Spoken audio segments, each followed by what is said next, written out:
అన్ని కీళ్ల సంబంధిత సమస్యలకు రీజనార్థోస్పోర్ట్ హైదరాబాద్లో అధునాతనమైన సర్జరీ లేని వైద్యం.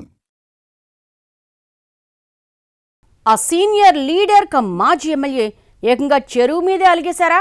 చిచ్చి, నా కులపోళ్లే నా కోట్లయిరా, అసలు అలాంటి వాళ్ళ దగ్గర ఉండడం ఎందుకు, పోతా నేనెళ్ళిపోతా అంటూ దూరంగా పోతున్నారా?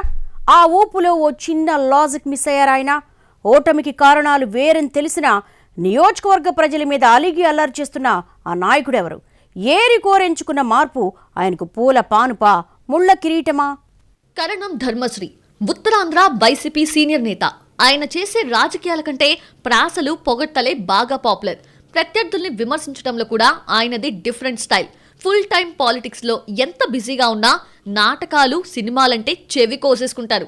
అదంతా ఓ ఎత్తైతే 2024 ఎన్నికల్లో ఓటమి తర్వాత ఆయన ప్రదర్శిస్తున్న వైరాగ్యం సొంత పార్టీలోనే చర్చనీయాంశంగా అవుతోంది.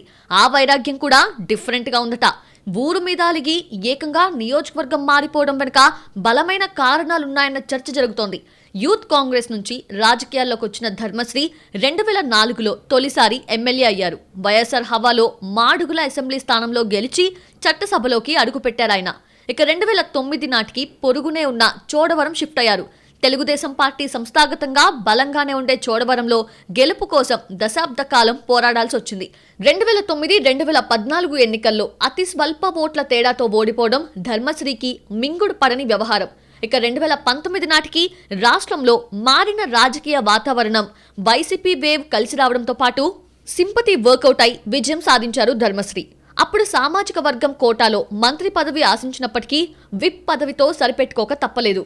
అదే సమయంలో రాజకీయ వైరుధ్యం ఉన్న బూడి ముత్యాల నాయుడు విధేయత కోటాలో డిప్యూటీ సీఎం అయిపోవడంతో ఇరుగు పొరుగు నియోజకవర్గం ఎమ్మెల్యేలుగా ధర్మశ్రీ, బూడి మధ్య కోల్డ్ వార్ ఓ రేంజ్లో నడిచింది. మరోవైపు శాసనసభ్యుడిగా కరణం ధర్మశ్రీ విమర్శల పాలు కావాల్సిన పరిస్థితి. వ్యవస్థాగత, పరిపాలనా పరంగా చేసిన తప్పిదాలన్నీ కలగలిసి 2024లో తన ఓటమికి దారి తీశాయని స్వయంగా ఆయనే అంగీకరించారు. రోడ్ల మీద గోతులు నా ఓటమికి ప్రధాన కారణమని ఓపెన్ స్టేట్మెంట్ ఇచ్చి అప్పట్లో చర్చకు కారణమయ్యారాయన. రాజకీయాల్లో గెలుపు ఓటములు సహజమే అయినప్పటికీ ఈసారి మాత్రం పరాజయాన్ని భరించలేకపోయారట ధర్మశ్రీ. అందుకు కారణం సొంత సామాజిక వర్గమేనన్న ప్రచారం జరుగుతోంది. సొంతోళ్లు కూడా ఆదరించినప్పుడు రాజకీయాలు చేసి ఏం ప్రయోజనం అన్నది ఈ సీనియర్ నేత వేదనగా తెలుస్తోంది. చోడవరం నియోజకవర్గంలో ప్రధానంగా కాపు, యాదవ, వెలమ, గవర సామాజిక వర్గాల ఓట్లుంటాయి. అందులో కాపు ఓట్ బ్యాంక్ దాదాపుగా 1,20,000. ఈ పరిస్థితుల్లో ఈసారి ఎన్నికల్లో జనసేన ఎఫెక్ట్ గట్టిగా తగలడంతో ఇక్కడ ధర్మశ్రీకి సిట్టింగ్ ఎమ్మెల్యే రాజుకి మధ్య ఓట్ల వ్యత్యాసం 42,189కి పెరిగిపోయింది. అతి తక్కువ సంఖ్యలో ఓట్లున్న క్షత్రియ సామాజిక వర్గానికి చెందిన ఎంఎస్ఎన్ రాజు గెలిస్తే ఫలితాలను శాసించే స్థాయిలో ఉన్న సొంత సామాజిక వర్గం కాపులు తనని ఆదరించలేదని అలిగారట ధర్మశ్రీ.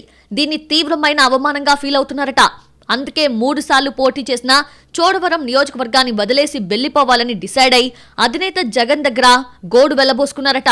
ఆయన అంతలా అడుగుతున్నప్పుడు ఎందుకులే అనుకున్న వైసీపీ హైకమాండ్ కూడా చివరకు ఆయన్ని అనకాపల్లి పార్లమెంటు సమన్వయకర్తగా నియమించింది. ఖాళీ అయిన చోడవరం సమన్వయకర్త బాధ్యతను మాజీ మంత్రి అమర్నాథ్కి అప్పగించింది. ఈ మార్పులు చేర్పుల్లో అమర్నాథ్ సేఫ్ జోన్లోకి వెళ్తే ధర్మశ్రీ మాత్రం కొరివితో తలగోక్కుంటున్నారన్న వ్యాఖ్యలు వినిపిస్తున్నాయి పొలిటికల్ సర్కిల్స్లో. చోడవరం ఓటర్ల మీద అలిగి అనకాపల్లి పార్లమెంటు సీటుకు వెళ్తే నష్టం ఎవరికి? చోడవరం అనకాపల్లి ఎంపీ పరిధిలోనే ఉంది కదా. ఆ మాత్రం లాజిక్ ఆయన ఎలా మిస్ అయ్యారన్న చర్చ జరుగుతోంది.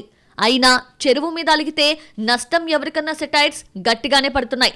మరి ధర్మశ్రీ చెరువు మీద అలక సామెతను నిజం చేసుకుంటారో లేక నేను డిఫరెంట్ అని నిరూపించుకుంటారో చూడాలి మరి.